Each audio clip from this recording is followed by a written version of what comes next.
Le voilà donc sous mandat de dépôt. Je ne m'en réjouis pas.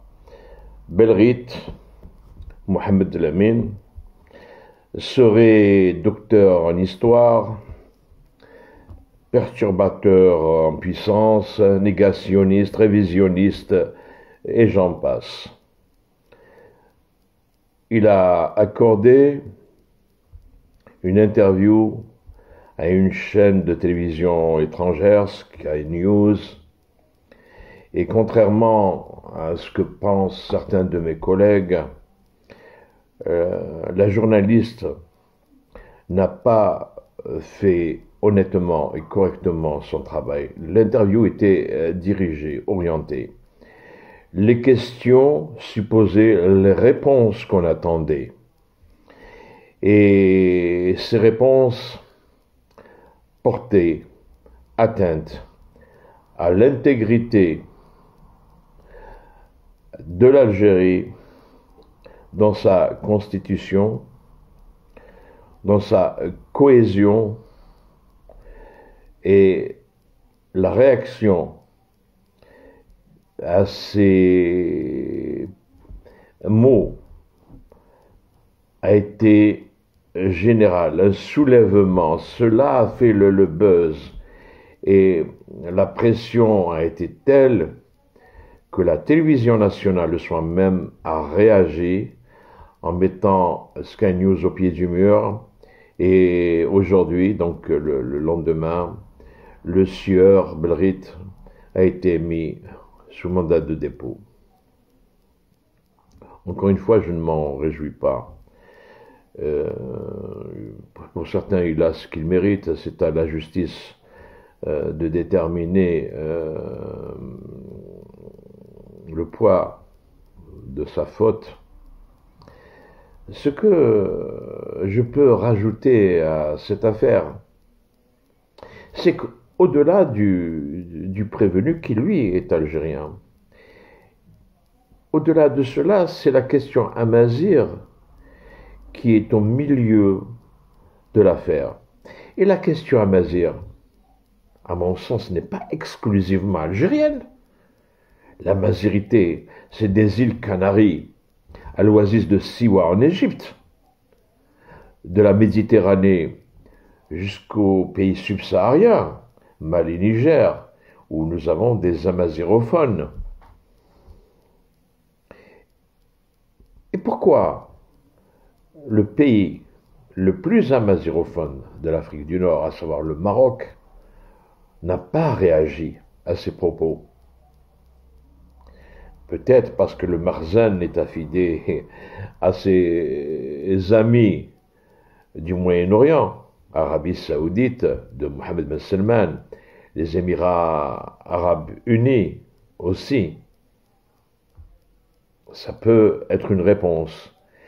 Et pourquoi? Je vous le demande.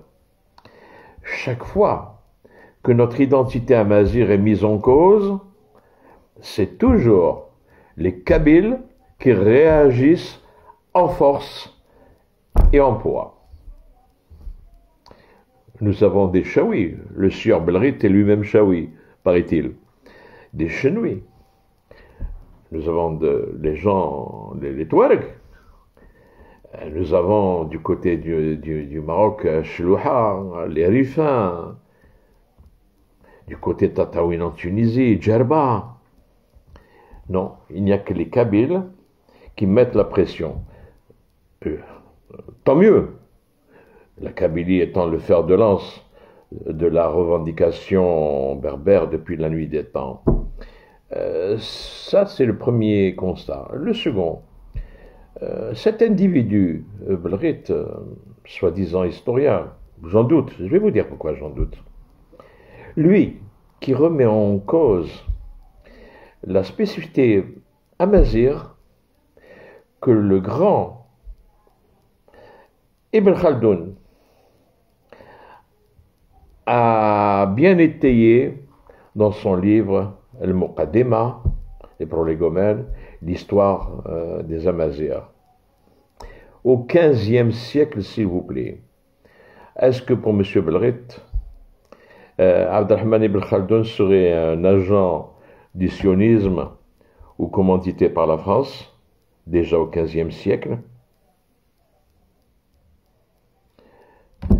Cet individu s'est pavané sur tous les plateaux des chaînes de télé-poubelles algériennes. Il avait même affirmé que la révolution algérienne, 1er novembre 1954, a été pensée et actionnée par Gamal Abdel Nasser, l'Égyptien. Or, personne ne lui a rétorqué qu'à cette date-là, Gamal Abdel Nasser n'était même pas au pouvoir en Égypte. Gamal Abdel Nasser, c'est le 14 novembre 1954 qu'il a rejoint Neguib pour faire un coup d'État et à son roi, le roi Farouk. Il avait autre chose à faire en Égypte que de s'occuper de la révolution algérienne. Et il ne devient président de la République égyptienne qu'en 1956, date du congrès de la Soumam. Monsieur l'historien, vous ne savez pas ça? Vous n'avez pas lu Ibn Khaldoun? Et même bien avant lui, vous n'avez pas lu l'historien roi Aglid qui s'appelle Juba II, qui était le premier à parler de l'histoire des Arabes? Où avez-vous eu vos diplômes, monsieur l'historien? Et question subsidiaire, où sont les autres historiens algériens? Nous n'avons accès, pour éclairer certaines lanternes, qu'aux réseaux sociaux. Nous ne pouvons même pas, moi qui vous parle, je n'ai jamais eu l'opportunité de donner une conférence dans mon pays, l'Algérie. En Europe, au Canada, aux États-Unis, oui. En Algérie, non.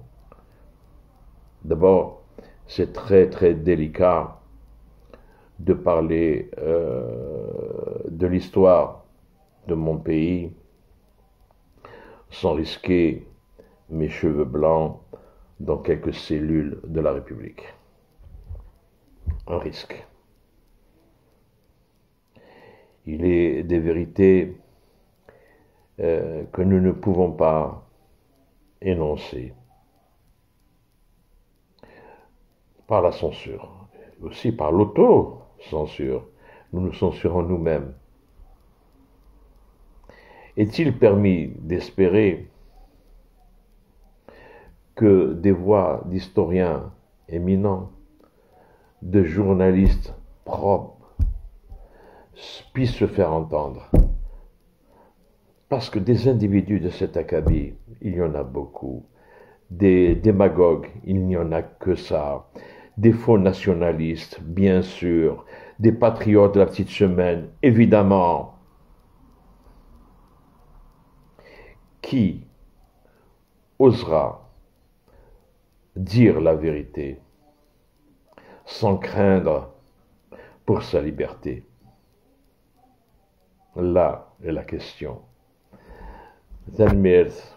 Au plaisir d'une autre vidéo.